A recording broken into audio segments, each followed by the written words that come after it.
আর দুবাইয়ের যে দৃশ্য, ওয়াও, দেখলেও মন ভরে যায়।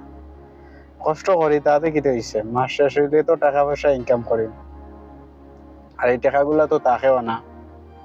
আজকে স্যালারি পাইলে কালকে শেষ, স্যালারি পাই একবার আর মাসও টাকা চাইন বাড়ি থেকে 4 বার চাইন হারে দিবা টাকা পয়সা। বন্ধু বান্ধব তো সবাই ভুলি গেছেন, একসময় তো অনেক বন্ধু বান্ধব আসলাম, যখন প্রয়োজন পড়ে তখন সবাই যোগাযোগ করে, প্রয়োজন ছাড়া কেউ যোগাযোগ করে না। যাই হোক, তারপরেও যদি দেশও থাকতাম তাহলে বেকার থাকতাম।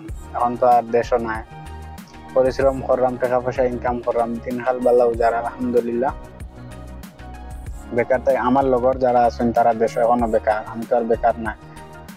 এই বয়সে মোটামুটি একটা ভালো পজিশনও আছে, আমার পজিশনও হওয়ার লাগেও মানুষ অনেক পরিশ্রম করে, সবকিছুর লাগে আলহামদুলিল্লাহ। আল্লাহ যে পজিশনে রাখছেন আলহামদুলিল্লাহ অনেক ভালো। তো আপনার তো কিতা হাল অবস্থা ভালো আছেন নি কিলা কিতা?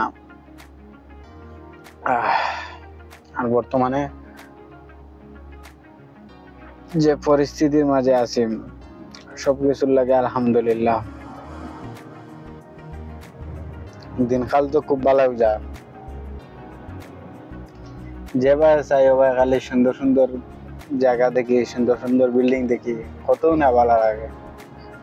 আর এখন যে জায়গা বাই দেখলাম, এই জায়গা মনে করো আমেরিকা ফেল, আমেরিকা থেকে আরো ভিআইপি জায়গা, ওয়াও অনেক সুন্দর।